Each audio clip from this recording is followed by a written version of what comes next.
예수님 찬양 받으소서.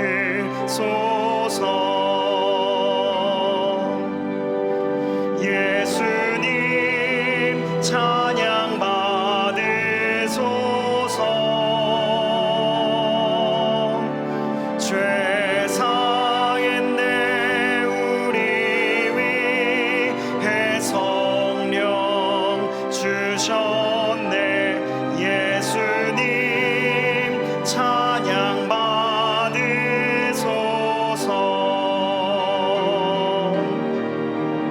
위로의 성령님이시여,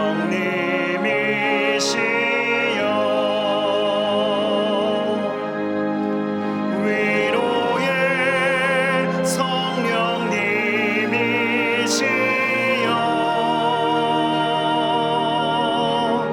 우리 안에 계셔서 늘 인도하셨네.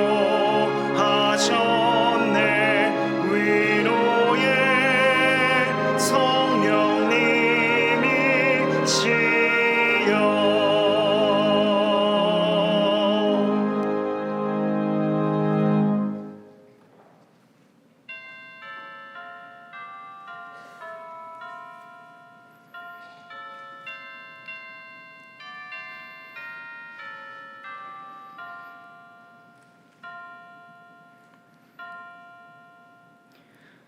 우리 주 예수 그리스도의 아버지 하나님을 찬송하리로다. 찬양받기 합당하신 하나님, 거룩한 주일 주의 자녀들이 함께 모여 하나님을 예배합니다. 우리를 위해 독생자 예수 그리스도를 아낌없이 보내주신 사랑의 하나님께 모든 경배와 찬양을 올려드립니다. 장애인 주일 그리고 부활절 둘째 주일로 드려지는 이 예배가 하나님의 긴 사랑 안에 있는 우리가 천국 백성의 정체성을 깨닫게 되는 은혜의 시간이 되게 하여 주시옵소서. 마음에 품고 간절히 기도하고 있는 한 영혼을 기억하고 구원하여 주시고 온 열방의 회복을 위해 기도하는 오늘 이 시간이 되게 하여 주시옵소서. 예수 그리스도의 이름으로 기원하옵나이다. 아멘.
어두운 밤 지나고 새 아침 맞으니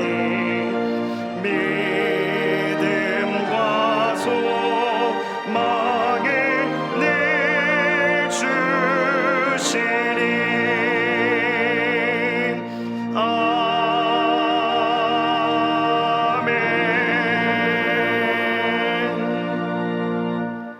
지난 한 주간 우리의 삶을 돌아보며 침묵으로 참회의 기도를 드리겠습니다.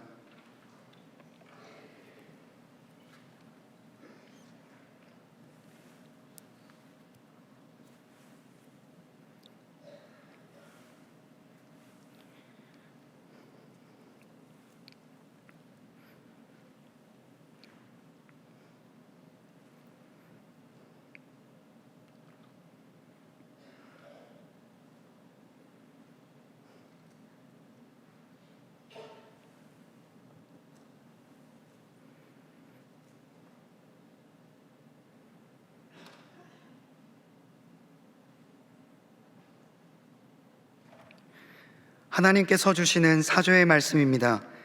다시 우리를 불쌍히 여기셔서 우리의 죄악을 발로 밟으시고 우리의 모든 죄를 깊은 바다에 던지시리이다.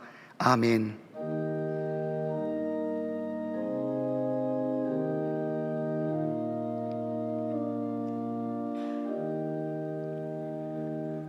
나는 전능하신 아버지 하나님, 천지의 창조주를 믿습니다.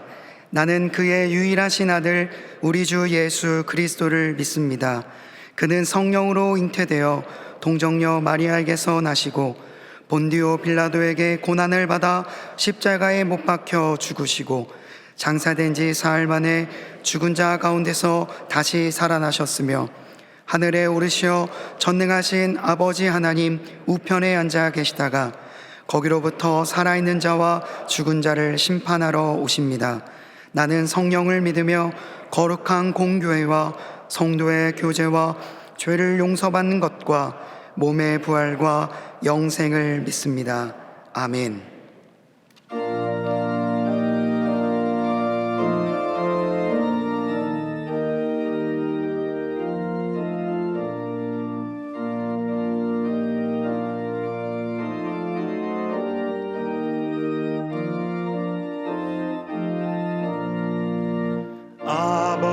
아버지여 이 죄인을 용납하여 주시고 예수님의 이름으로 구원하여 주소서. 아버지를 떠나 산지 벌써 오래되었고 험한 길에 고난 몸이 이제 돌아옵니다. 전에 하던 헛된 일을 애통하게 여기고 겸손하게 엎드려서 용서하심 빕니다. 은혜 감당 못하오나 회개하는 영혼과 나의 악한 육신까지 감히 드리옵나이다.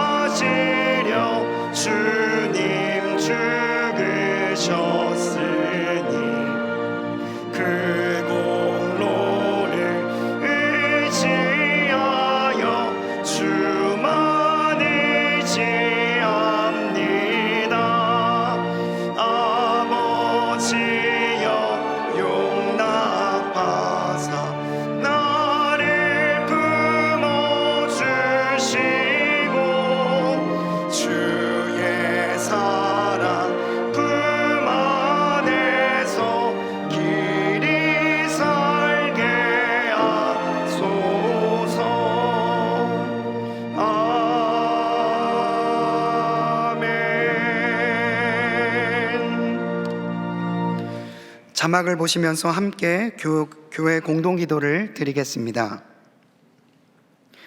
우리의 산 소망 되시는 하나님, A국에서 사역하시는 민가자 이서환 선교사님과 함께 하셔서 의료팀과 협력하여 지진 피해 지역의 이재민과 난민들을 섬길 때 하나님의 치유와 회복의 역사가 일어나게 하옵소서. 장애인 주일을 기념하여 우리 사회에 소외된 이웃들을 긍휼한 마음으로 돌아보게 하시고 주님의 사랑과 섬김을 전하게 하옵소서. 내일부터 진행되는 제214회 평북노회가 하나님이 기뻐하시는 성노회가 되게 하시고 한국교회와 사회에 선한 영향력을 나타내게 하옵소서. 담임 목사님의 영육간의 강건함을 더하시고 가정과 사역 위에 하나님의 은혜와 평강이 충만하게 하옵소서. 아멘. 이제는 각 개인의 기도 제목과 작정한 한 영혼을 위하여 그리고 환우들을 위하여 기도를 드리겠습니다. 사랑과 은혜가 많으신 하나님 아버지, 감사드립니다. 우리의 마음을 품고 기도하고 있는 한 영혼을 위하여 기도합니다. 하나님, 이 기도 제목을 흠량하여 주시고 간절한 마음으로 드리는 이 기도를 받아 주시옵소서. 그리고 또한 환우들을 위하여 기도하오니 동안의 모든 환우들, 우리 가족들, 몸이 불편하고 마음이 육신이 쇠잔한 모든 주님의 자녀들을 주여 보살펴 주시고 함께하여 주시며 주의 은혜를 내리어 주시옵소서.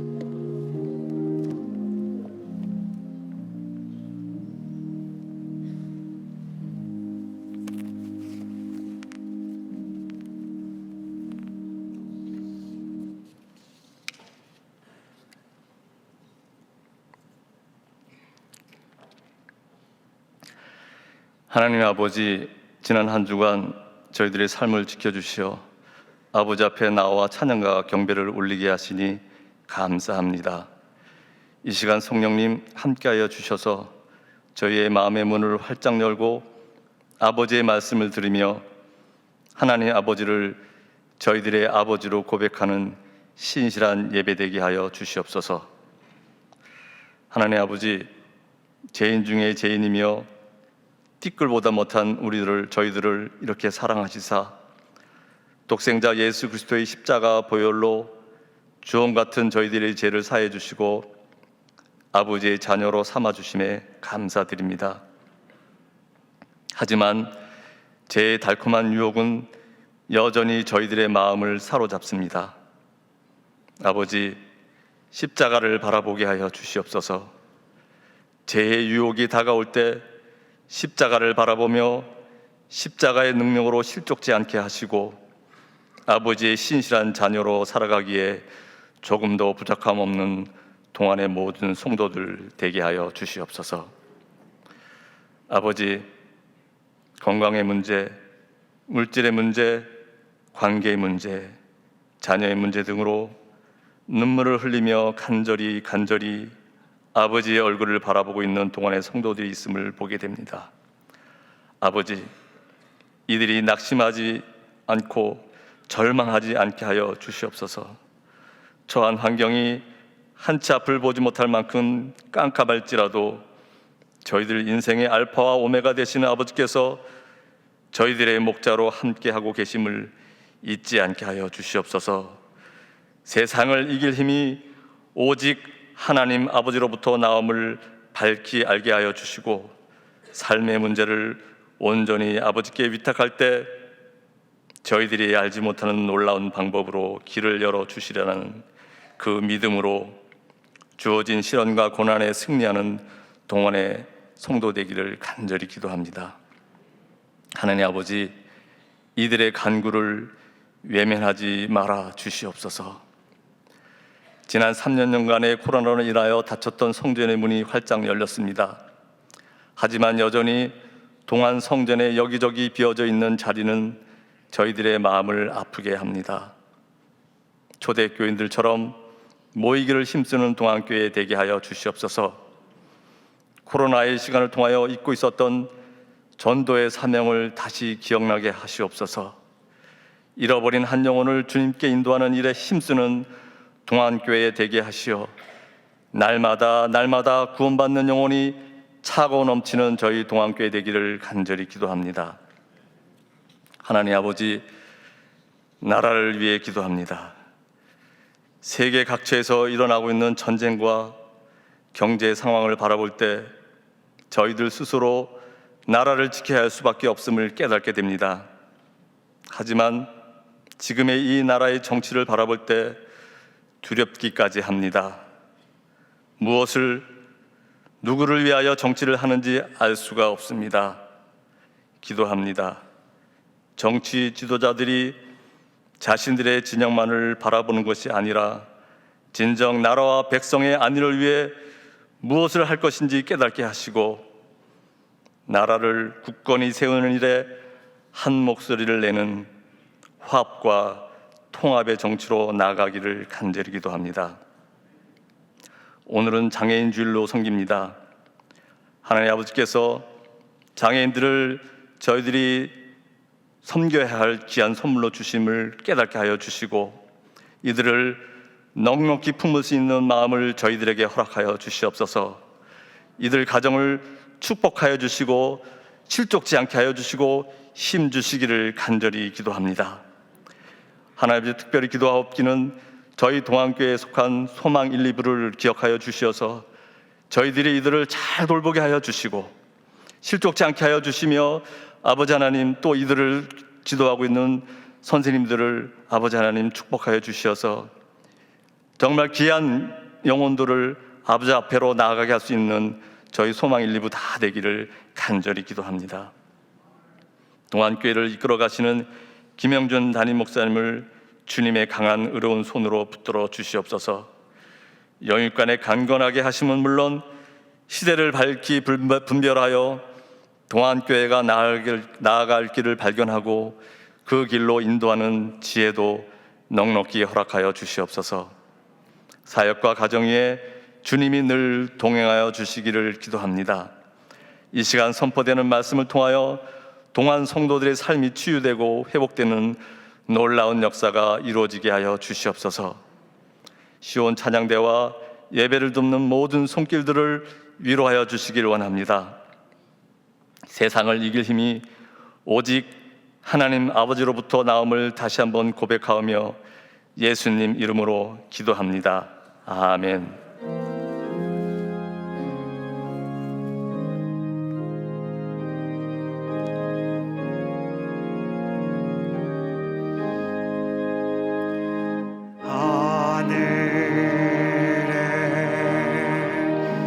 계신 아버지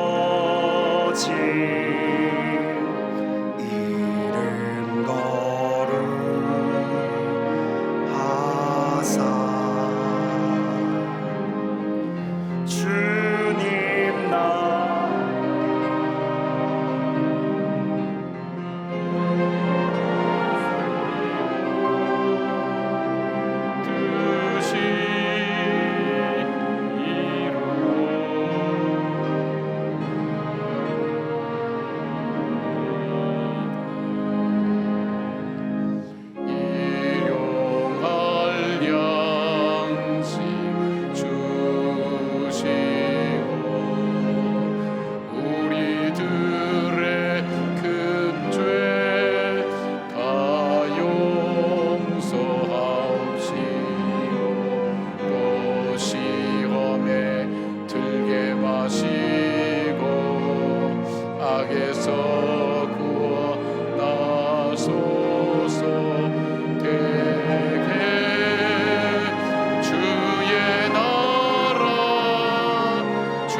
좋으신 하나님, 살아계신 하나님, 우리 소망의 주님, 아무나 올 수 없는 이 자리에 저희들 있게 하시고 예배드리게 하신 귀한 은혜를 진심으로 감사하며 주의 도심과 인도하심과 공급하심과 보호하심을 갈망하며 주 앞에 예배는 주의 백성들을 이 시간 돌아봐 주시고 임재하시며 역사하셔서 하나님 주님과 동행하는 성도들의 기쁨이 우리 가운데 가득 채워질 수 있도록 하나님 함께하여 주시옵소서.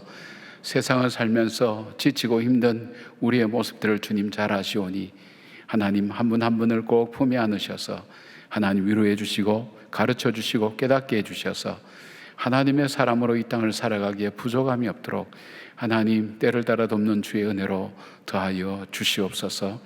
오늘은 장애인 주일로 하나님 드리게 됩니다. 장애인으로 태어나고 또는 살다가 장애가 되는 수많은 사람들의 아프고 힘든 삶을 우리 주님 잘 아실 줄 압니다.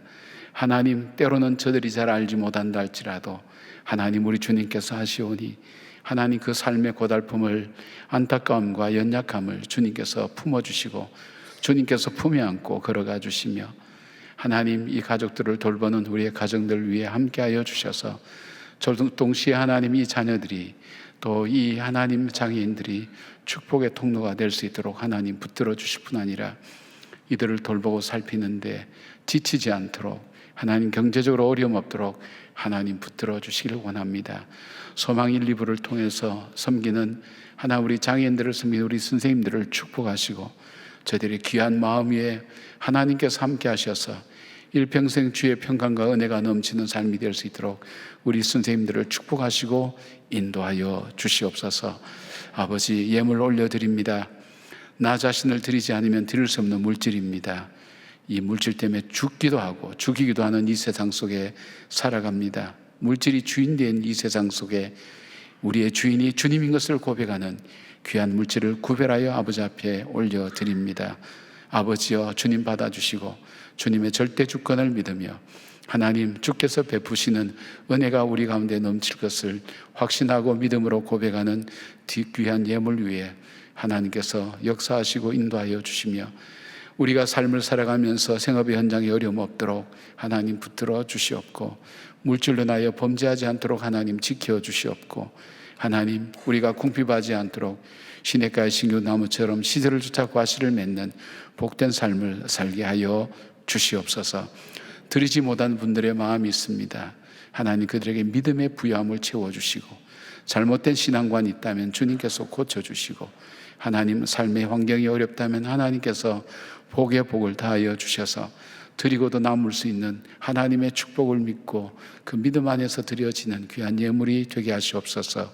이 물질이 쓰여지는 곳에 허튼 데 쓰여지지 않도록 하나님 도와주셨고 인간을 기쁘게 하는 데 쓰지 않도록 도와주시며 정말 하나님을 기쁘시게 하며 주의 영광이 드러나는 귀한 일에 쓰여지게 하시고 생명을 살리는 일에 쓰여질 수 있도록 주님 복과 은혜를 베풀어 주시옵소서.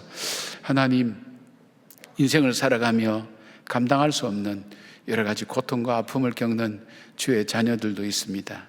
가정의 문제, 가정의 여러 가지 관계의 문제들, 또 살아가면서 물질의 문제나 직장의 문제들, 하나님 계획하고 뜻하는 일들이 이루어지지 않을 때의 좌절감, 수많은 일들이 우리의 심령을 상하게 만들고 어렵게 하오나 아버지여 우리가 그 일 때문에 주님께 한 걸음 더 다가가게 하시고 주님께 더 간절히 기도하게 하시고 주님의 살아계심을 체험하는 계기가 될 수 있도록 하나님 붙들어 주시기를 원합니다.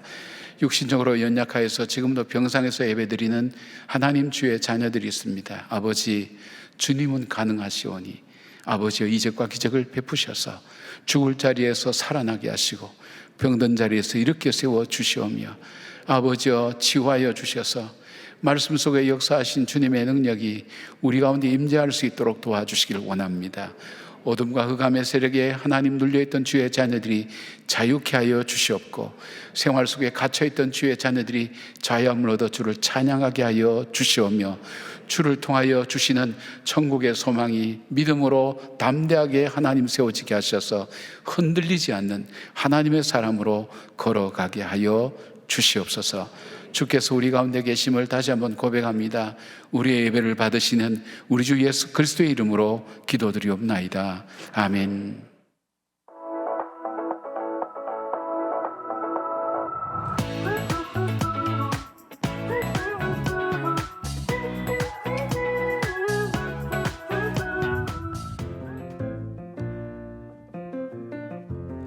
안녕하세요. 긴 사랑은 나누는 소망부입니다. 저희는 천천히 적응하고 천천히 배우지만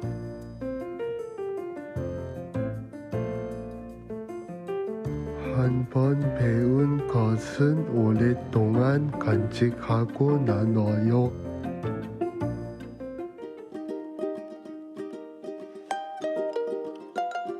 소망부 여러분, 포기하지 않고 길게 배워나가려면 어떻게 해야 하나요? 하고 감사하면 일해요. 나머지는 하나님이 해주실 거예요. 저도 질문이 있어요. 어떻게 하면 지치지 않고 길게 사랑할 수 있을까요? 하나님의 사랑을 구해요. 내 힘으로 할 수 없어요. 저는 배우는 일, 사랑하는 일 모두 부담스럽게 다가와요. 사랑과 배움의 첫 발을 어떻게 내딛어야 하죠? 작은 일부터 시작하세요. 작은 일이 큰 기쁨을 줄 거예요. 선생님과 우리가 함께 배우고 살아가는 거 소망부입니다. 오늘 장애인 주일입니다.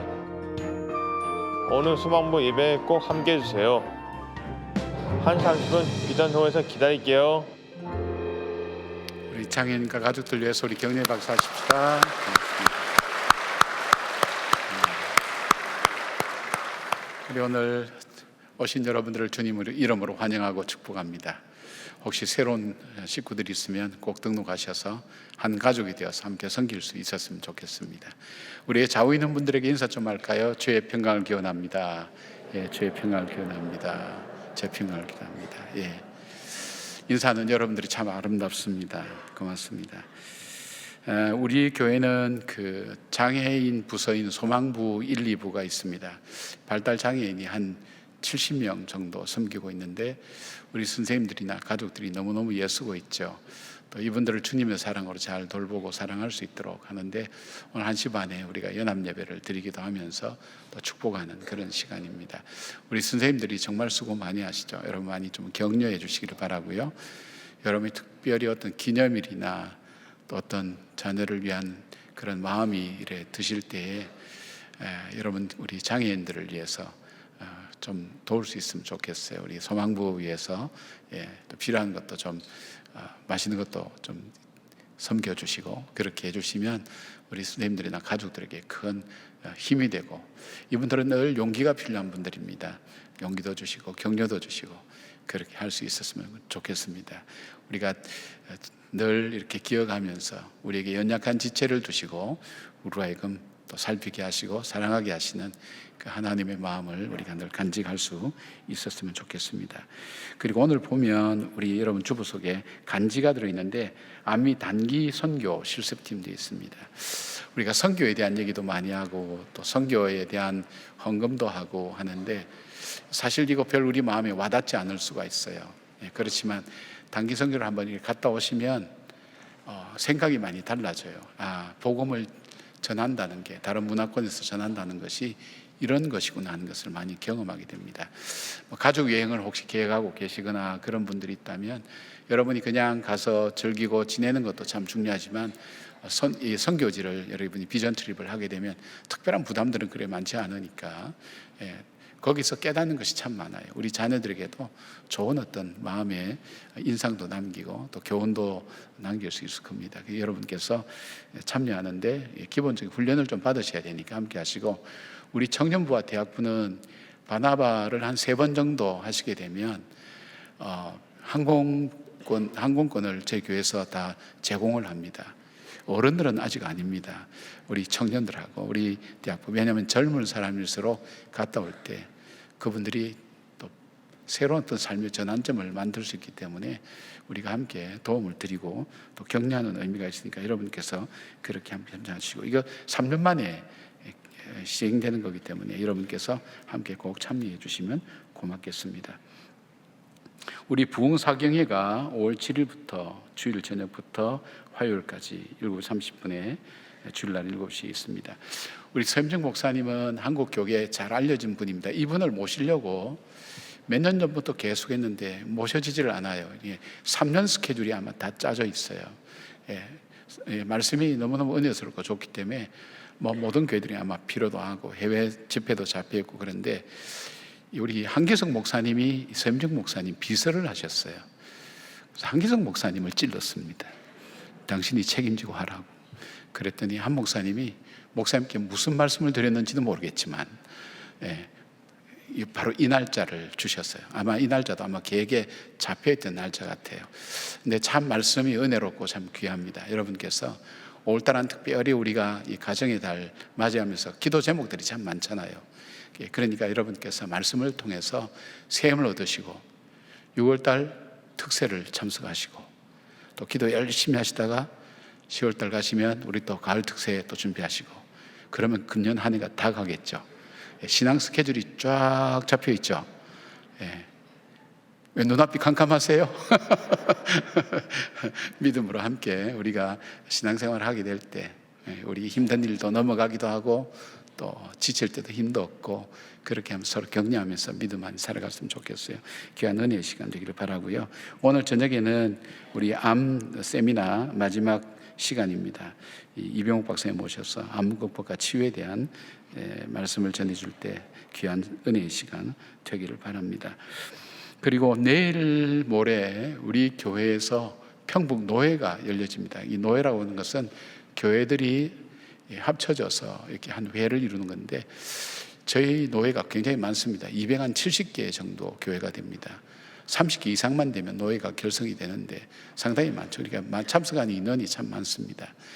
저희들이 이렇게 한번 행사를 치를 때마다 많은 또 비용도 지불해야 되는데 여러분께서 기도도 해주시고 노회가 잘 이루어질 수 있도록 우리 교회가 주님의 사랑을 사명을 발견하는 그런 장소로 쓰임받을 수 있도록 여러분이 기도와 함께 노회가 잘 진행될 수 있도록 하시고 우리 또 수고를 맡은 분들 우리 여전도회나 남성교회 귀한 분들 또 섬길 때에 또 하나님께서 붙들어 주시기를 간절히 원하고 기도해 주시길 바랍니다. 그리고 2층에 내려가시면 로뎀 갤러리에 우리 김인선 작가님 사랑의 교회 권사님이신데 벽에 걸린 십자가에 대한 다양한 십자가의 형태와 모습들이 있어서 우리가 얼마 전에 고난주간 고난주일 지나고 부활주일 우리가 겪고 그러면서 경험하면서 봤는데 우리가 십자가를 다시 또 이렇게 되살리고 우리 마음속에 간직할 수 있는 그런 시간이 되셨으면 참 좋겠어요. 내려가셔서 한번 둘러봐 주시고 작가를 통해 주신 하나님의 영감이 또 우리 모두에게 함께 전해지기를 바라고 또 그 작가를 통해서 주신 그 기쁨이 우리의 기쁨 되면 좋겠습니다. 여러분 함께 해주시고 나머지 광고는 우리가 우리 영상을 보시고 함께 참고하시면 좋겠습니다. 하늘의 문을 여소서 이곳을 주목하소서 주를 향한 노래가 꺼지지 않으니 하늘을 열고 보소서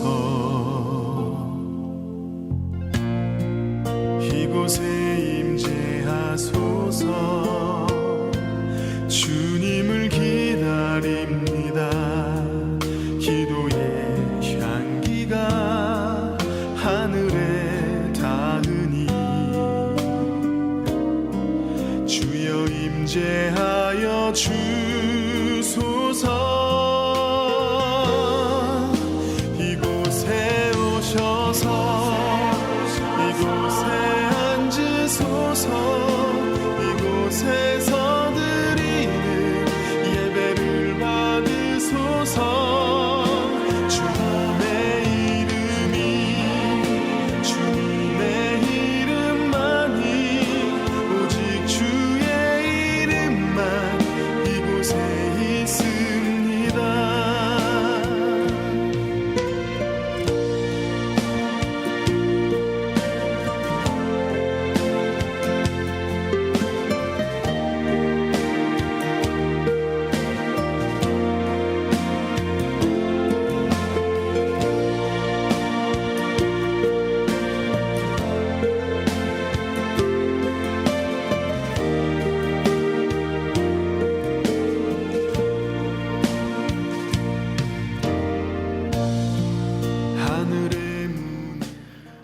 오늘 우리에게 주시는 하나님의 말씀은 에베소서 1장 3절부터 14절까지의 말씀입니다.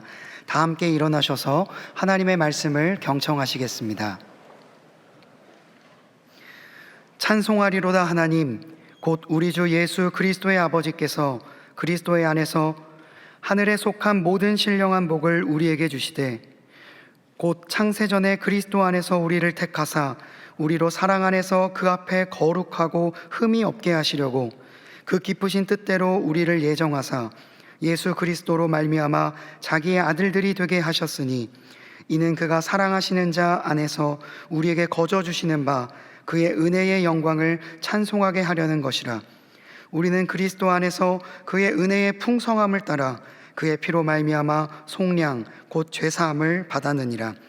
이는 그가 모든 지혜와 총명을 우리에게 넘치게 하사 그 뜻의 비밀을 우리에게 알리신 것이요, 그의 기뻐하심을 따라 그리스도 안에서 때가 찬 경륜을 위하여 예정하신 것이니, 하늘에 있는 것이나 땅에 있는 것이 다 그리스도 안에서 통일되게 하려 하심이라.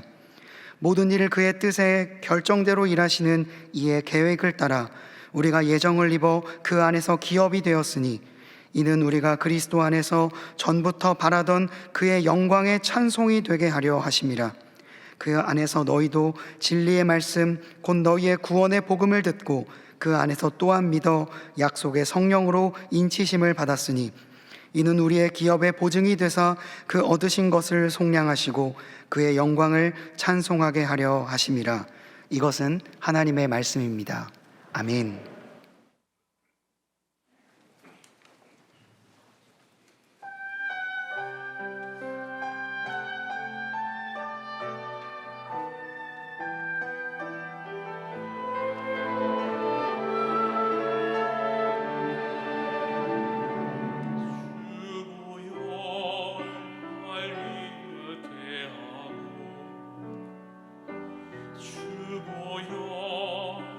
자유케 하니 주 앞에 나 예배하는 이 시간 나의 모든 것을 주께 드리네. 주의 손 날 위해 지키셨고 주의 발 날 위해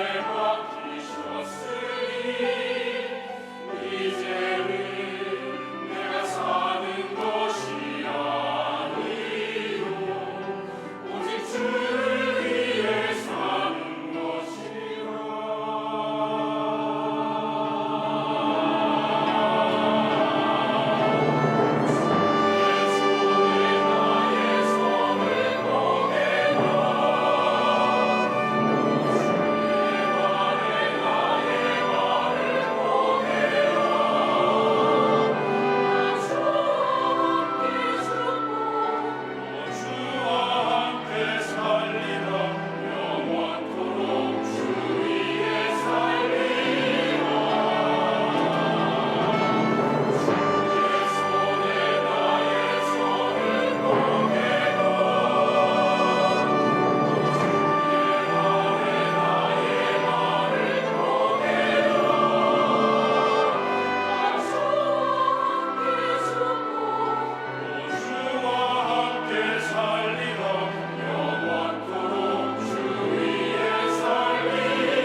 아멘.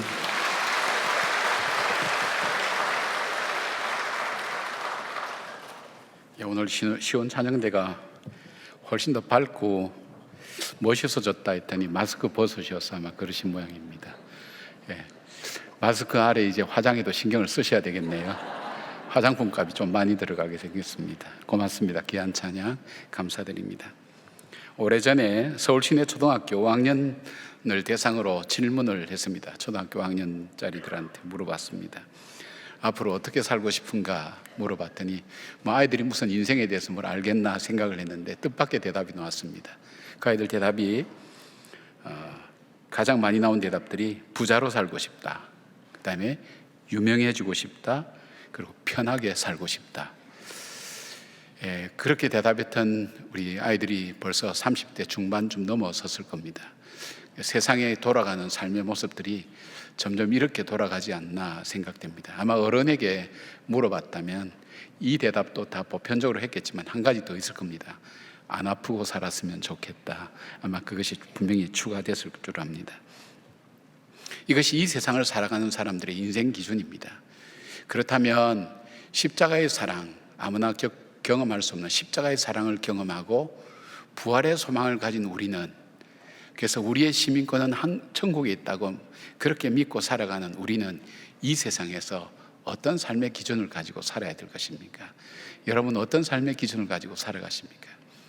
오늘 사도 바울은 에베소라고 하는 학문의 도시이면서도 항구 도시이기도 하고, 그리고 아주 세계적으로 잘 알려진 이 음란의 문화가 이미 종교와 생활과 문화 속에 자리 잡고 있는 바로 그곳, 그리고 무역도시로서 상업과 돈의 물질이 가장 중요시 여기는 그 세계 속에서 살아가고 있는 그 사람들에게 이 말씀을 전하면서 자기는 예수를 믿는 자기는 이런 어떤 인생 기준을 살고 있다고 소개하면서 그 에베소 교인들에게 어떻게 그리스도인으로 살아야 될 것인가 하는 것을 말씀하고 있는 겁니다. 에베소 교인은 아니라 오늘 이 땅을 살아가는 우리의 세상도 그때보다 더 험했으면 험했지 더 나은 건 없을 겁니다. 그런 우리들에게 그리스도인으로 우리는 어떻게 살아야 될 것인가, 그 이야기를 오늘 우리에게 전하고 있습니다. 첫 번째로 바울은 자신에게 있어서 자신의 죄 가운데서 자기가 죄 사함을 받고 구원을 얻은 것과 하나님의 백성된 것이 자신에게 있어서 자기의 인생에 있어 가장 소중하고 귀중한 가치라고 그는 그렇게 설명하고 있습니다. 7절 보니까 우리는 그리스도 안에서 그의 은혜의 풍성함을 따라 그의 피로 말미암아 속량 곧 죄 사함을 받았느니라. 이것을 3절에 바울은 그리스도 안에서 하늘에 속한 모든 신령한 복을 우리에게 주시되라고 말씀하면서 변하지도 않고 썩지도 않는 영원한 복, 신령한 복을 자기는 받았다고, 이것을 신령한 복이라고 바울은 그렇게 얘기하면서 이 신령한 복이야말로 내 인생에 있어서 가장 소중하고 귀중한 것이라고 그렇게 말씀하고 있습니다. 이것이 얼만큼 소중한가 하는 것을 자기는 실제적으로 보여주고 있습니다. 그 당시에 많은 사람들이, 모든 사람들이 부러워하는 로마의 시민권, 그리고 가장 유명했던 가말리엘이라는 사람 밑에서 공부했던, 요즘 말하면 뭐 하버드 대학이라고도 볼 수 있겠죠. 세계적인 석학이 가르치고 있는 그 속에서 얻었던 명성과 지식과 지혜, 그리고 이 돈과 이 모든 것을 그는 이것에 비교하면 배설물과 같다고 그렇게 표현하고 실제 그렇게 살았습니다. 왜냐하면 이 세상에서는 영원한 것이 없고 이 세상에서는 정말 아름다운 것이 없다는 것을 살면 살수록 그는 알았기 때문입니다. 우리도 보통 그렇지 않습니까? 보통 50대가 되면 인물의 평준화가 이루어집니다. 요즘 뭐 기술이 많이 발달돼서 50까지도 대체로 원형은 유지는 하지만은, 그러나 아무리 발라도 이게 나중에 분장, 화장하다가 나중에 환장까지 할 정도로 발라야 겨우 메꾸어지는 나이까지 갑니다. 그게 50대면 거의 드러납니다. 그러니까 별로 이 할머니가 우리 할머니 같고 저 할머니가 우리 할머니 같고 별로 변별력이 없어져요. 비슷해집니다. 60대가 되면 지식의 평준화가 이루어집니다. 뭐 특별히 전공하는 교수님 계셔도 뭐 생활하면서 미분적분 얘기하면서 하시는 분 제가 별로 못 봤어요. 뭐 천황성, 예황성 얘기하는 것도 못 들었고, 그냥 요즘 무릎이 어떻니? 괜찮니? 백내장 수술 받았니? 좀 먹고 사는 건 어떠니? 애들은 잘 크니? 뭐 아주 일상적인 생활 얘기들, 전혀 초등학교를 안 가도 알 수 있는 그런 대화들, 이 지식의 평준화가 이루어집니다. 70이 되면 물질의 평준화가 이루어집니다. 물질이 좀 많을 수도 있죠, 뭐 적을 수도 있죠. 그러나 4끼를 먹겠습니까? 하루에 4끼를 먹겠습니까? 5끼를 먹겠습니까? 3끼 먹는 거 별 변화 없습니다. 이 돈이 있다면 손자, 손녀들 좀 마음껏 이렇게 용돈을 줄 수 있는 그 정도, 그 외에는 돈 쓰는 데 있어서 거의 평준화가 이루어지죠. 그렇죠. 그리고 80이 되면 이 생명의 평준화가 이루어집니다. 80 넘어가면 언제 어떤 모습으로 떠날지 아무도 알 수 없습니다.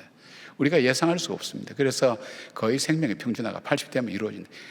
우리가 참 옳다고 맞다고 이것이 참 좋다고 생각했던 것이 계속 변해왔고, 그 변한 가운데 우리는 적응하면서 살아왔고, 이 세상에는 변하지 않는 것이 아무것도 없는 거예요. 바울 당시에는 로마 제국에 노예만 600만 명이 있었다고 그럽니다. 그러니까 전쟁의 포로로 잡혀오든 경제적 이유로 팔려오든 부모가 노예이면 태어날 때부터 노예로 살아가는 겁니다. 바울은 자유를 잃어버린 노예의 삶이 얼마나 비참한가를 보았습니다.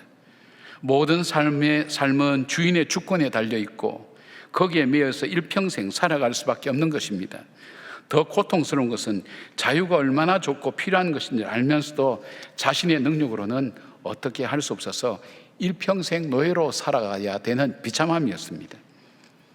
바울은 그의 서신에서 육신의 노예보다 더 비참한 것이 바로 영적으로 죄의 노예로 사는 것을 말씀하고 있습니다. 죄의 비참함과 저주와 고통으로 영원히 노예로 살아갈 수밖에 없고, 결국은 죄의 결과로 심판과 영원한 형벌을 받을 수밖에 없는 것이 인생이라는 것을 저는 깨달았습니다.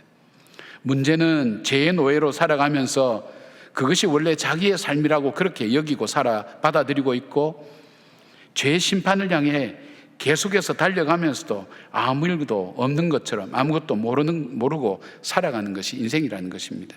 그런데 아무런 조건 없이 이유 없이 예수 그리스도의 십자가를 통해서 자기의 죄를, 해결할 수 없는 자기의 죄를 용서해 주시고 죄의 저주에서 자유케 해 주셨으며 영원한 생명을 선물로 주신 이것 자체가 얼만큼 귀한 것인가, 이걸 신령한 복이라고 그렇게 고백하고 있는 겁니다.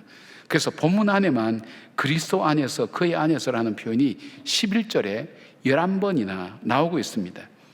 중요한 얘기마다 그리스도 안에서. 그래서 바울의 신학을 엔 크리스토스, 그리스도 안에서의 신앙이다 그렇게 얘기합니다. 예수 때문에 자기가 이 귀한 사랑을 받았다는 것입니다. 그는 그렇게 고백합니다. 고린도서 5장 14절에 그리스도의 사랑이 자기를 강권한다고 그렇게 말씀합니다. 쉽게 말하면 오늘도 내가 살아가는 이유는 그 주님의 그 사랑이 나로 하여금 그렇게 살게 만든다는 것입니다. 바울이 편하게 살았습니까? 그의 고백을 들어보면 그가 죽을 고비를 얼마나 많이 넘겼습니까?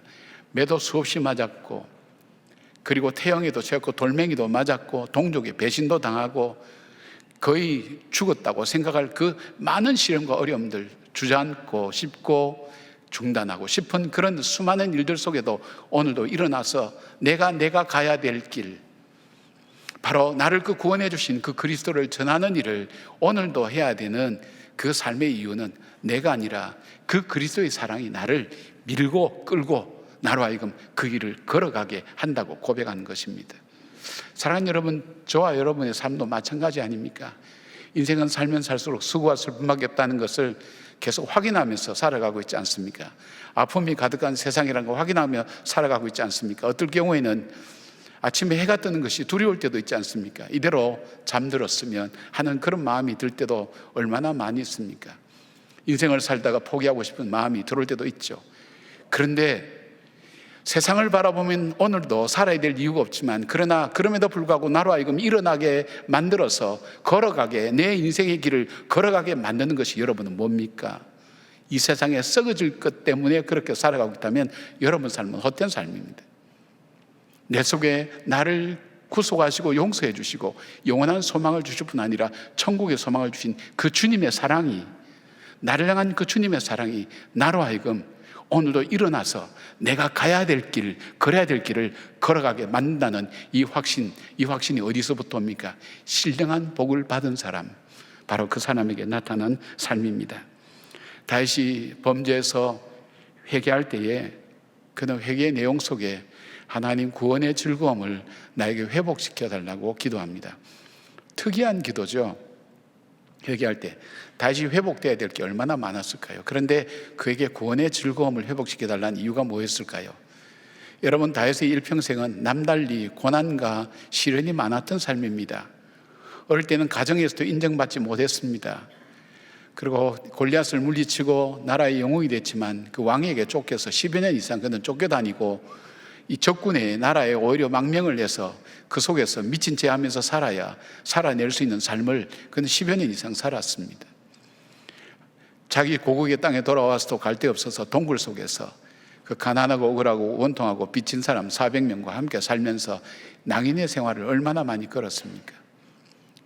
수없이 죽음의 위협, 전쟁의 위협이 그의 삶을 따라다녔고 하루도 편하게 살 수 있는 날이 없었습니다. 그가 왕이 되었다 할지라도 편한 날이 못 되었습니다. 자기 아들과 딸들이 서로 죽이고 죽는 그 일들을 경험하고 자식에게 쫓겨서 도망가는 바로 그 아버지 일평생 살면서도 그가 살아갈 수 있었던 이유가 뭘까요? 그가 아닐까요? 구원의 즐거움이 있지 않았을까요? 그로 하여금 가장 절망적인 순간에도 앞이 안 보이는 캄캄한 그런 상황 속에서도 미래를 알 수 없는 참 암흑의 그런 인생의 길 속에서도 그로 하여금 일어나서 자기가 가야 될, 걸어야 될 그 길을 걸어갈 수 있었던 이유가 있다면 바로 그 하나님, 나를 구원하신 그 하나님이 내 인생 속에 내 인생을 붙들고 계신다는 그 구원의 확신, 그것이 그로 하여금 인생을 살게 했다는 것을 알기에 그는 세상의 어떤 것보다 하나님 나에게 이 구원의 확신, 이것이 내 속에서 살아서 역사하며 내 삶을 새롭게 만들어가는 바로 그 삶이 되게 하여 주시옵소서. 그래서 정한 마음을 창조하시고 정직한 영을 새롭게 해달라고, 구원의 즐거움이 내게서 떠나지 않도록 하나님 나를 붙들어 달라고 간절히 기도했던 것입니다. 사랑하는 여러분, 오늘 우리가 예수 그리스도로 말미암아 우리가 받은 복이 얼마나 큰 복인 줄 모른다면 우리는 참 안타까운 삶입니다. 우리는 영원히 죽을 수밖에 없었습니다. 멸망당할 수밖에 없었습니다. 우리가 알든 모르든 상관없습니다. 그리고 죽음이 끝이 아니라 죽음 다음엔 반드시 심판이 있고 심판 다음엔 영원한 형벌이 있었고, 더 불쌍한 것은 우리가 우리 이러한 운명에 대해서 아무런 역할도 할 수 없는 무기력한 존재였다는 것. 이것이 이 기독교의 신앙을 가졌던 유명한 철학자들이나 신학자들이 깨달았던 삶의 깨달음입니다. 절대 절망을 그들은 경험했습니다. 그런데 하나님께서 나를 구원해 주시고 산소망을 주셨다는 것.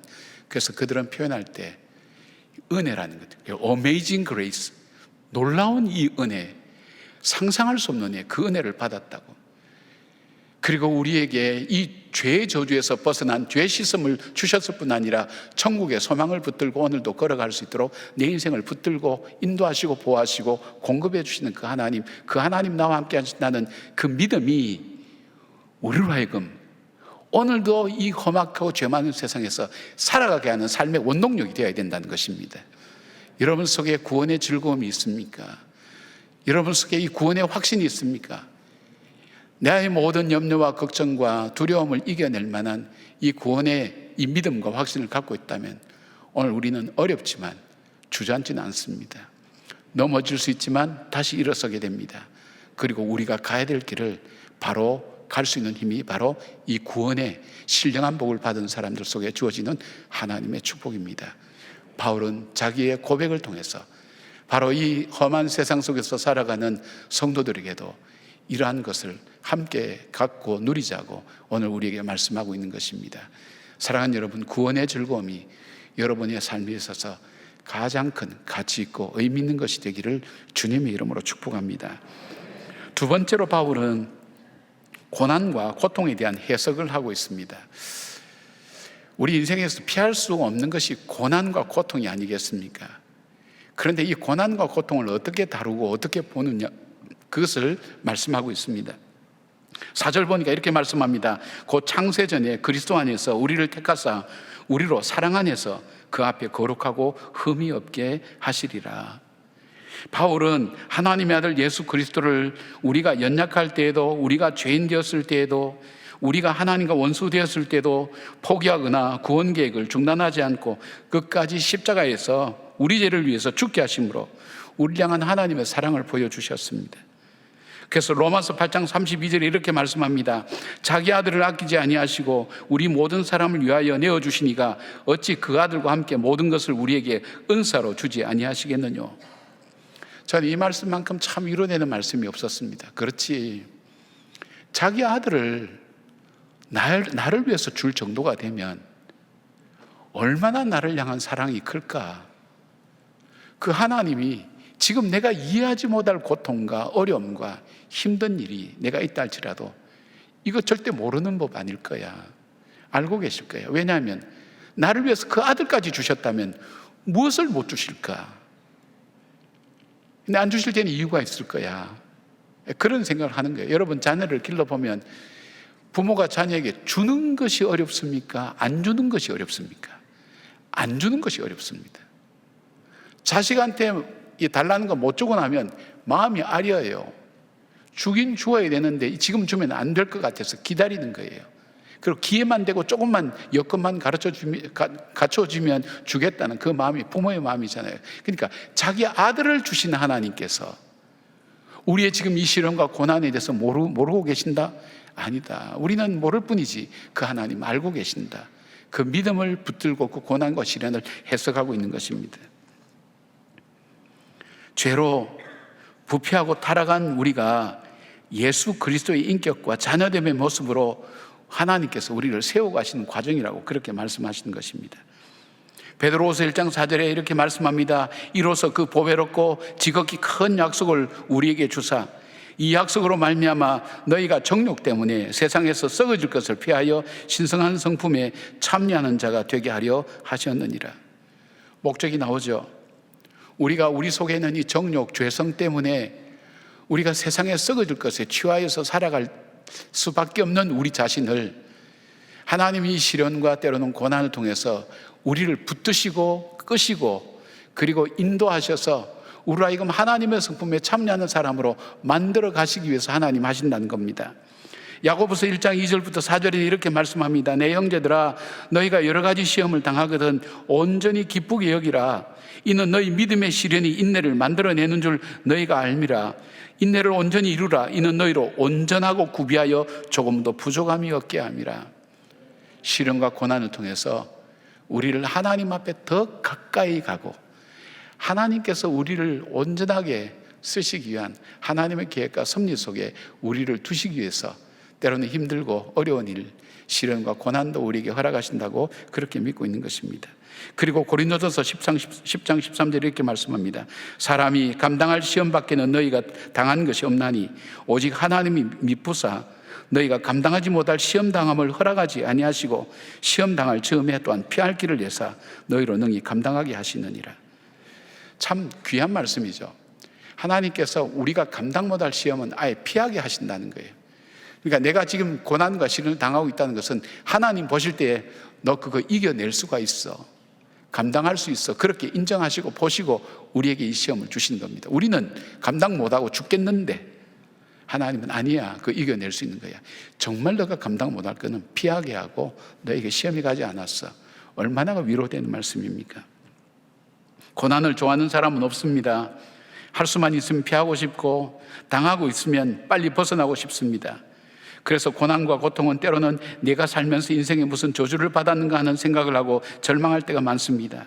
그러나 바울은 고난과 고통을 대하는 태도와 자세를 믿음으로 보여주고 있습니다. 자신은 지금 비록 감옥 안에 있지만 이것을 통해서 자신을 하나님 앞에 온전히 세워가는 과정이면서 더 크고 귀한 것을 주시기 위해서 우리를 만들어 가시는 것이라고 그는 감사하고 있는 것입니다. 자, 우리에게 고난과 시련이 있다는 것을 우리가 조금 더 다르게 좀 생각할 필요가 있어요. 고난과 시련이 있다는 것은 우리를 하나님께서 포기하지 않고 있다는 그런 뜻으로 우리는 해석할 수가 있습니다. 왜냐하면 로마서에 보면 하나님께서 아예 포기한 인생들이 있어요. 내버려 둔다 그랬어요. 우리가 사생하면 내버려 둔다 그랬어요. 그런데 우리에게 고난과 시련, 그 시련을 통한다는 것은 뭘까요? 우리에게 그 시련을 통해서 우리를 만들어 가지고 세워나가는 가능성이 있는 존재라고 우리를 인정해 주신다는 것입니다. 교통사고로 차가 부서졌을 때 고쳐도 소용없는 차는 폐차시킵니다. 그러나 조금만 고치면 다시 온전하게 설 수 있을 때 그 차를 수리하게 됩니다. 시련과 고난은 바로 우리에게 가능성이 있음을 보여주는 것입니다. 공자님이 제자들과 함께 길을 가다가 한 사람을 만났습니다. 그 사람은 담벼락에 붙어서 길가에서 담벼락에 붙어서 볼일을 보고 있었습니다. 공자님이 그 사람을 불러서 하여튼 눈에 눈물이 쑥 빠지도록 야단을 치는 겁니다. 다시는 그러지 마라. 그리고 이제 좀 길 가다가 모퉁이를 돌았었는데 이 사람은 담벼락에 붙어 있는 게 아니라 백조에 내놓고 다 내놓고 볼일 보고 있는 거예요. 제자들이 저거는 오늘 죽었다. 아까 그 사람도 2시간 동안 고생 실컷 했는데 저건 오늘 종일토록 고생하겠다 생각인데 공자님이 거들떠도 안 보고 지나가는 거예요. 제자들이 이해를 못한 거예요. 선생님, 우리 생각에는 두 번째 만난 친구는 정말 공자님께 야단 맞아야 될 친구인데 왜 저 친구인데 아무 말씀 안 하시나요? 그랬더니 공자님 말씀이 그랬다 그래요.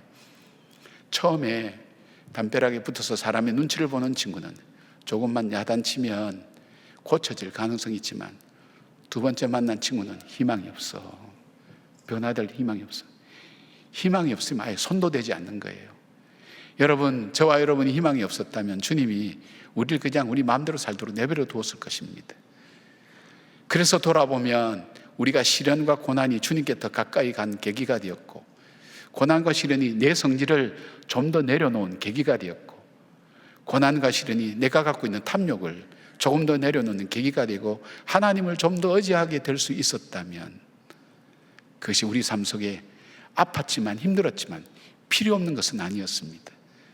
하나님께서 우리를 가능성을 보고 우리에게 살피고 계신다는 것, 이 가능성이 있는 존재라는 것. 고통과 시련이 여러분 속에 있습니까? 아직도 가능성이 있는 존재로 주님께서 보고 계신다는 것, 그렇게 해석해 보시기 바랍니다.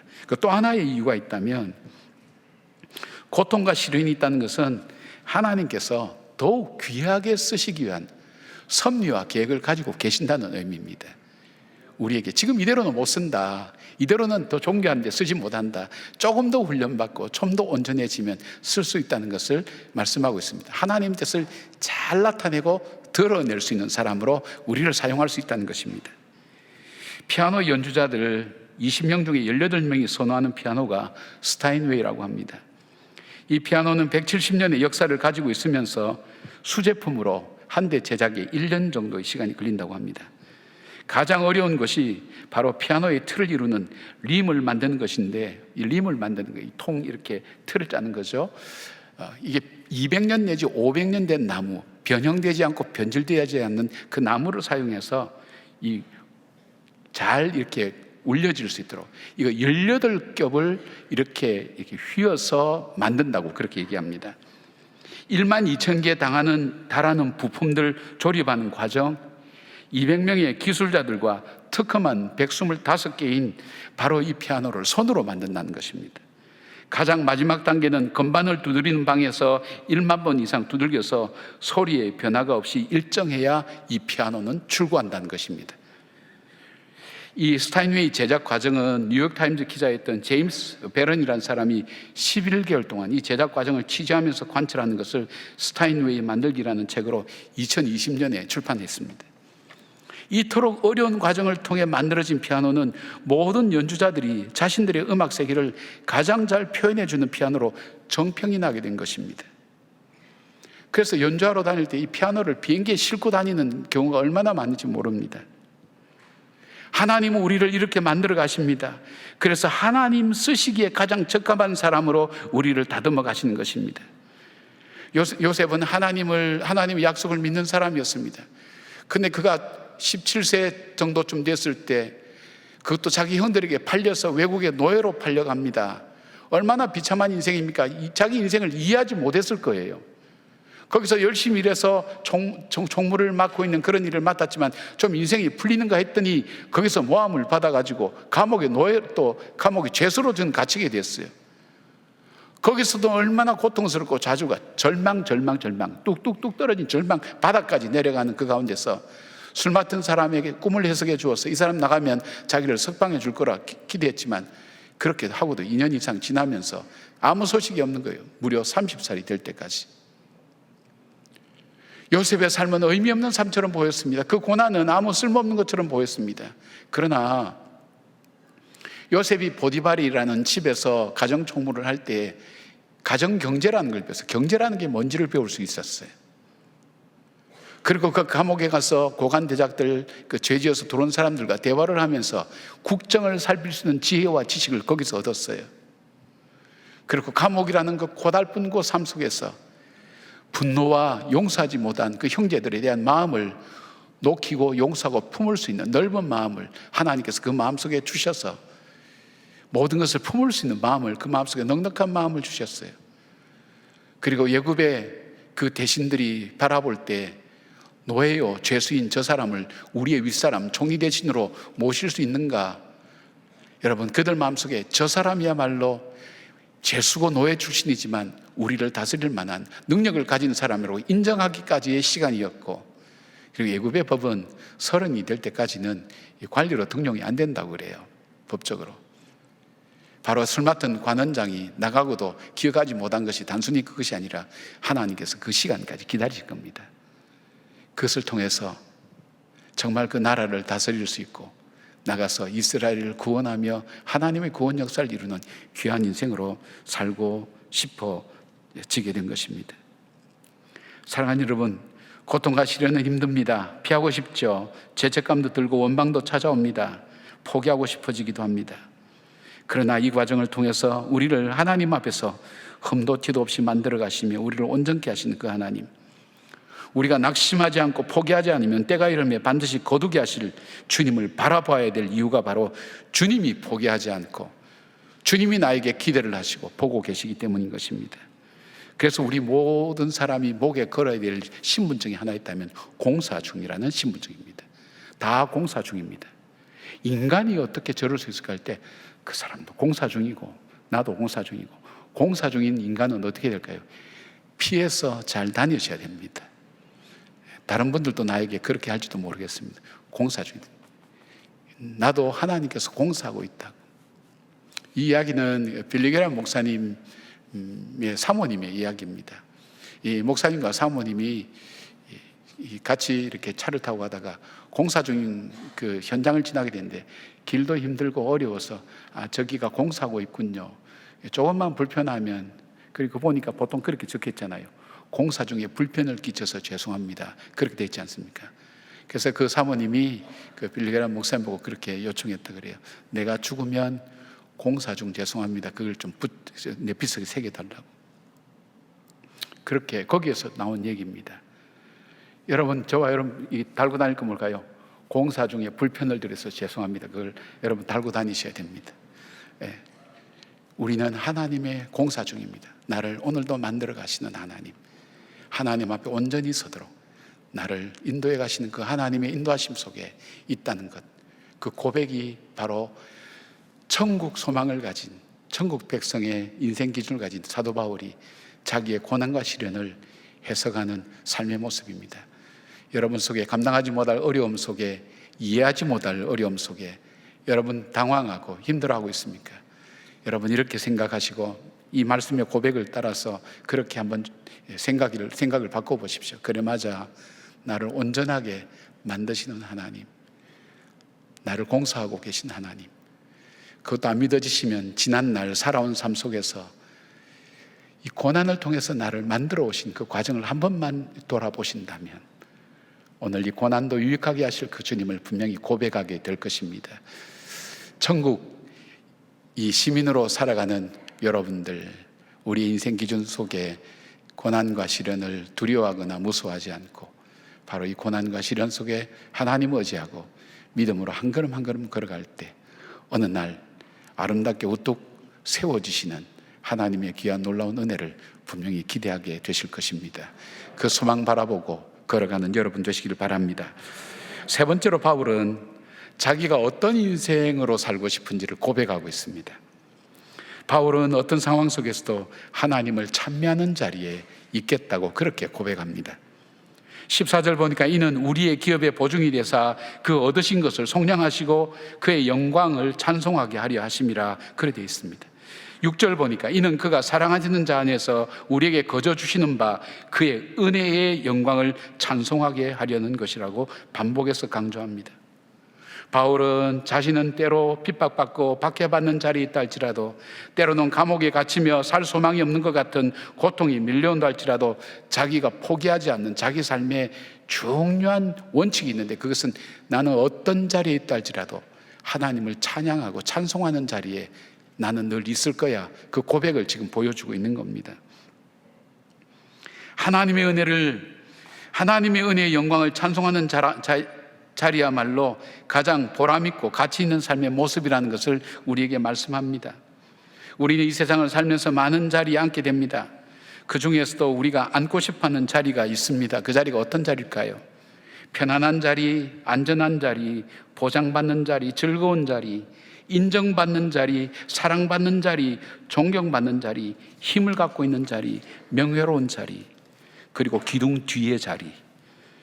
예배 시간에 졸기 위해서 기둥 뒤에 앉으셔야 되니까 주로 기둥 옆에 앉은 분들을 제가 주목하고 바라보고 있습니다. 수많은 자리에 우리는 앉게 됩니다. 그래서 우리는 공부하기도 하고 좋은 직장에 들어가려고 하기도 하고 돈을 벌기도 합니다. 그러나 바울이 앉고 싶어하는 자리는 어떤 자리든 상관이 없습니다. 어떤 자리에서도 하나님의 은혜의 영광을 찬미하는 사람으로 살기를 그는 원합니다. 찬송에 해당되는 원어 에파이논의 원형인 에파이노스라는 이 단어는 다른 사람을 인정하거나 칭찬, 찬양한다는 의미로 이 단어를 사용했습니다. 이사야 43장 21절에 이런 말씀이 있습니다. 이 백성은 내가 나를 위하여 지었나니 나를 찬송하게 하려 함이니라. 고린도전서 10장 31절 보니까 그런즉 너희가 먹든지 마시든지 무엇을 하든지 다 하나님의 영광을 위하여 하라고 말씀하셨습니다. 우리 삶의 본분이 무엇인지를 말씀하고 있죠. 하나님을 찬양하는 사람의 복이 어떤 복인가? 창세기 49장 8절에 이렇게 말씀합니다. 유다야, 너는 내 형제의 찬송이 될지라. 내 손이 내 원수의 목을 잡을 것이요 내 아버지 아들들이 내 앞에 절하리로다. 그렇다면 찬양한다는 것, 찬송한다는 것의 구체적인 의미가 뭘까? 우리가 한번 생각해 보려고 합니다. 첫째로 중요한 것은 범사의 예수 그리스도를 인정하는 것, 그것이 바로 하나님을 찬양하는 것입니다. 그가 살아계심과 약속한 바를 반드시 이루고 구원해 주시는 분인 것을 인정하는 것, 그 믿음의 자리가 바로 하나님을 찬양하는 자리라는 것입니다. 히브리서 11장 6절에는 이렇게 말씀합니다. 믿음이 없이는 하나님을 기쁘시게 하지 못하나니 하나님께서 나가는 자는 반드시 그가 계신 것과 또한 그가 자기를 찾는 자들에게 상 주시는 이심을 믿어야 할지니라. 내가 믿음의 자리. 하나님은 살아계셔. 그리고 하나님은 나를 사랑하셔. 그리고 내 삶을 인도하고 계셔. 이 고백, 이 마음의 고백을 가지고 있는 그 자리가 주님을 찬양하는 자리라는 것입니다. 여러분이 예배의 자리에 앉은 자리도 마찬가지입니다. 이 자리에서 하나님은 살아계셔. 내 예배를 지금 받으셔. 나를 사랑하셔. 아들까지 주실 정도로 나를 사랑하셔. 그 확신과 믿음의 고백을 드리면서 하나님을 인정하는 바로 그 삶이 복음의 자리가, 그 믿음의 자리가 바로 찬양하는 자리라는 것입니다. 그 다음에 찬양한 자리는 하나님께서 내게 행하신 것을 칭찬하는 겁니다. 하나님께서 행하신 것을 칭찬하는 것입니다. 칭찬을 윗사람이 아랫사람에게 하는 것 같지만 그것이 아닙니다. 하나님을 칭찬합니다. 하나님 참 잘하셨습니다. 하나님 아름답고 귀합니다. 내 삶을 건져주시고 인도하시고 공급하시고 보호하신 은혜가 너무나 귀하고 멋진 일입니다. 그렇게 하나님을 칭찬해 드리는 겁니다. 하나님을 칭찬하는 일은 뭘까요? 하나님, 제 인생을 돌아보니까 그때는 하나님을 원망했는데, 그때는 하나님 앞에 막 싫다고 그렇게 얘기했는데 돌아보니까 하나님 참 저에게 그 행하셨는 것 정말 잘하신 겁니다. 그때 하나님이 그렇게 안 하셨다면 제가 오늘 여기까지 올 수 없습니다. 하나님 잘하셨습니다. 그렇게 우리의 살아온 삶들을 돌아보며 하나님 행하신 일들을 인정하고 하나님 칭찬해 드리는 겁니다. 칭찬이라 그래서 좀 불경스럽다 생각할 수 있겠지만 그 뜻이 아니라 하나님 행하신 것을 정말 인정해 드리는 것입니다. 하나님 맞습니다. 하나님이 옳았습니다. 하나님 오늘도 아침에 태양을 뜨게 하네요. 비를 주셔서 또 하나님 대지를 적시고 만물이 솟생케 하네요. 하나님 너무 잘하세요. 하나님 어떻게 그렇게 잘하실 수가 있어요? 하나님 맞아요. 하나님 잘하셨어요. 오늘 저로 하여금 이 예배 자리에 오게 하신 것, 하나님 너무 잘하신 거예요. 제 마음을 잘 감동시키셔서 하나님 앞에 예배 자리에 오게 하신 것 정말 잘하셨어요. 하나님 저로 하여금 하나님을 알게 하셨고 하나님의 구원을 사모하게 하신 것, 하나님 정말 제 마음속에 그 갈증과 안타까움을 주신 것, 그것 자체는 아팠지만 지금 돌아보면 너무 고맙고 잘하신 일이에요. 하나님 맞아요. 하나님 잘하셨어요. 그 인정하는 겁니다. 세 번째는 내 삶을 통해서 하나님의 영광이 드러나게 되는 삶, 그것이 하나님을 찬송하는 삶입니다. 어떤 어린아이가 물에 빠졌습니다. 허우적거립니다. 그런데 그는 물살이 세고 힘들어서 사람들이 안타까워하면서도 아무도 뛰어들지 않았어요. 이 아이는 곧 휩쓸려서 떠나가서 죽을 형편 속에 있는데 한 젊은이가 뛰어들어서 정말 혼신의 힘을 다해서 이 아이를 건져내고 그냥 쭉 퍼져버렸습니다. 이 아이는 자기가 죽을 환경에서 건져준 이 청년이 너무 고마웠습니다. 그래서 아저씨, 제가 어떻게 하면 아저씨가 나를 구해준 이 은혜를 갚을 수 있을까요? 너무 고맙습니다. 그럴 때 이분이 이런 얘기했어요. 꼬마야, 내가 내 생명을 걸고 너를 구원할 만한 가치가 있었다는 삶을 살아주면 된다. 참 의미심장한 얘기죠. 내가 생명을 걸고 너를 구출할 만한 정말 가치 있는 인생을 너가 살았다는 것, 그것 자체가 내게 은혜를 갚는 거다. 어쩜 우리 주님이 그렇게 말씀하지 않을까요? 내가 십자가에서 너를 위해서 죽은 것이 정말 잘했다, 그렇게 생각할 수 있을 정도로 내가 너를 구원한 그 가치 있는 인생을 살아다오 부탁하는 것이 우리 주님이 아닐까요? 우리에게 천국 소망을 주신 주님께서 우리에게 그 소망을 믿고 오늘도 고난과 시련을 이겨나가는 우리의 모습을 보면서 그렇게 생각하지 않을까요? 내가 너를 구원하길 참 잘했지. 내가 너를 불러서 내 자녀 삼기를 잘했지. 그렇게 살아가는 삶, 내 삶을 통해서 하나님의 영광 이름이 높여지고 드러나는 삶, 그것이 바로 주님을 찬미하는 자리인 것입니다. 우리 자신도 모르게 자주 하는 불평하는 자리, 원망하는 자리, 남을 비방하는 자리, 절망하는 자리, 포기하는 자리, 이간질하는 자리, 그 자리가 아니라 하나님을 찬양한 자리에 앉기를 사모하는, 그래서 그렇게 살기를 원하는 하나님의 사람 되기를 살펴보시기를 바랍니다. 이건 자세히 살펴보지 않으면 나도 모르는 사이에 남 이간질하는 자리에 우리가 앉을 때가 많습니다. 불평하는 자리에 앉을 때가 많습니다. 절망하는 자리에 앉을 때가 많습니다. 나도 모르게 앉게 됩니다. 빨리 돌이키셔야 됩니다. 하나님을 찬미하는 자리에 하나님 나로 하여금 앉게 해달라고, 그것이 내 인생을 참 복되게 가장 가치 있게 사는 삶, 정말 하나님을 찬미하는 자리에 내 인생은 살 거야, 그런 마음을, 그런 결심을 또 예배를 통해서, 이 말씀을 통해서 여러분 마음에 되새기길 바랍니다. 2차 대전이 한창이던 1943년 1월 23일 날 뉴욕항을 떠난 연합군 병력 수송선 도체스터호가 904명을 태우고 그린란드로 항해하고 있었습니다. 그러니까 병사들을 이제 이동하고 있는 거죠. 항해 12일 만인 2월 3일 날 독일 잠수함이 도체스터호에 접근하여서 어뢰를 발사하였고, 어뢰를 맞은 도체스터호는 얼마 되지 않아서 침몰하기 시작했습니다. 배안은 아수라장이 되었습니다. 그러나 그 와중에 4명의 군목들은 침착하게 구명조끼를 나누어주며 병사들이 구명정에 타는 것을 도왔습니다. 더 이상 나누어줄 구명조끼가 없자 구목 클라크 폴링 주의가 한 병사에게 물었습니다. 자네는 예수를 믿는가? 아니요. 그러자 군목은 자기가 입고 있던 구명조끼를 벗어주면서 말했습니다. 나는 예수를 믿으니 지금 죽어도 천국 갈 수 있지만 당신은 이 구명조끼를 입고 살아서 꼭 예수 믿고 천국에서 만납시다. 그렇게 얘기했다고 합니다. 4명의 군목은 모두 다 자신의 구명조끼를 벗어서 병사들에게 주었습니다. 도제스토호에 물이 점점 차오르자 4명의 군목들은 서로 팔을 끼고 기울어진 갑판 위에서 4조를 가까이 찬송을 부르며 진술했습니다. 이때 생존한 병사 크레디 클락이라는 사람은 군목들의 최후를 이렇게 진술했습니다. 내가 본 마지막 장면은 군목들이 기도하는 모습입니다. 그들은 최선을 다했고 나는 그들을 다시 보지 못했습니다. 그들은 자신이 입고 있던 구명조끼를 병사들에게 벗어주고 죽음을 선택하였습니다. 이 도체스토호에 타고 있었던 904명 중에 230명만 살아남았고 674명이 사망했습니다. 이 사건이 끝난 후에 살아남은 병사들은 군목들의 희생을 기억하기 시작했습니다. 당시에 트루만 대통령은 4명의 군목 조지 폭스, 클라크 폴링, 존 워싱턴, 알렉산더 구드를 그리는 기념 예배당을 건축하였습니다. 미국 필라델피아에서는 용감하고 희생적인 4사람의 군목을 영원히 기념하기 위해서 기념관을 짓고 4인의 불멸의 군목들이라는 기념우표를 발행했습니다.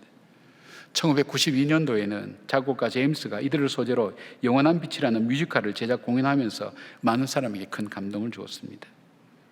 십자가의 사랑을 아는 사람들, 부활의 소망을 붙들고 천국 시민의 인생 기준을 가지고 살았던 사람들의 삶의 모습이었습니다.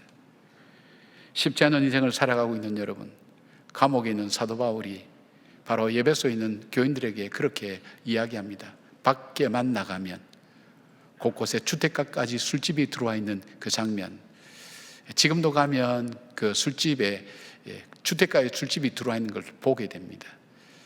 재밌는 걸 봤는데 그것은 뭐냐면 거기에 들어가는 입구에 신발 사이즈를 제대로, 발 사이즈를 제대로 되어 있어요. 일정한 발이 되지 않으면 출입을 안 시키기는 안 시키는데 그만큼 깊숙이 들어와 있고 사원들마다 창녀나 이 음란한 행위를 하는 사람들이 있어서 생활화되어 있고 문화되어 있고 일상생활화되어 있습니다. 그런 곳에서 돈이 가장 중요하다고 생각되는, 돈 때문에 죽고 사는 바로 그곳, 우상숭배가 일상이 되어 있는 바로 그곳에서 신앙생활하는 그 에베소 교인들에게 오늘 이 말씀을 주시는 것입니다. 가장 가치 있는 것은 내가 구원받은 하나님의 백성이라는 것, 그리고 시련과 고난은 하나님이 오늘도 나를 만들어 가시는, 공사 중인 나를 만들어 가시는 하나님의 손길이라는 것, 그리고 나는 어떤 환경 속에서도, 여건 속에서도 하나님을 찬미하는 인생을 살겠다는 그 메시지를 오늘 우리에게도 주시는 것을 기억하면서 저와 여러분도 마음으로 하나님께 기도하면서 성령님의 도움을 받아서 그렇게 살아가는 하나님의 거룩한 영향력을 나타내는 우리 성도님 한 분 한 분 되시기를 주님의 이름으로 축복합니다. 아멘. 기도하겠습니다. 아버지, 참 고맙습니다. 아무리 생각해봐도 나 같은 죄인이 하나님의 아들 독생자 예수 그리스도를 십자가에 못 박아 죽이기까지 나를 사랑하실 이유가 없는데 그 사랑을 제가 받다니요. 그 믿음이 내 속에 분명히 자리 잡을 때 두렵지 않습니다.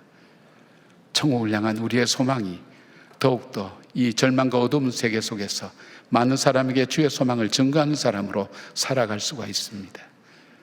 지금 힘겹게 살아가는 우리 한 분 한 분들 위해 하나님 품에 꼭 안아주시고, 하나님, 바울이 오늘 우리에게 전해준 이 말씀, 자기의 신앙 고백을 우리의 고백으로 삼고 살아가는 믿음의 사람 되게 하여 주시옵소서. 믿음을 지키기에 어려운 세상 속에 살아가고 있습니다. 하나님, 그러기에 우리가 붙든 이 십자가, 우리가 붙든 이 부활의 귀한 소망을 놓지 않도록 도와주시고, 이 믿음 의지하여, 하나님 주님 의지하여 살아가는 주의 백성 될 때 주님, 주께서 우리를 통해 일하시기를 원하시는 주의 거룩한 뜻을 이루어가는 저희들 되게 하여 주시옵소서. 예수님의 이름으로 기도드리옵나이다. 아멘. 다 같이 일어나셔서 우리 찬송 함께 부르시겠습니다.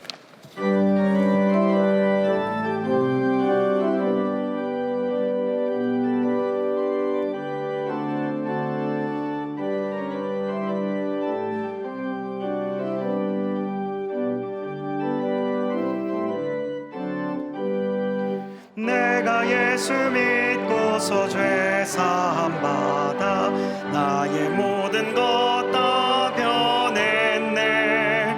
지금 내가 가는 길 천국 길이요 주의 피로 내 죄가 씻겼네. 나의 모든 것 변하고 그 피로 구속받았네. 하나님은 나의 구원 되시오니 내게 정죄함 없겠네. 주님 맑은 빛 되사 어둠에 지니 나의 지금 내가 주 앞에 온전케 됨은 주의 공로를 의지 함일세. 나의 모든 것 변하고 그 피로 구속받았네. 하나님은 나의 구원 되시오니 내게 정죄함 없겠네. 내게 성령 임하고 그 크신 사랑 나의 맘에 가득 채우며 모든 공포 내게서 물리치시니 내 맘 항상 주 안에 있겠네.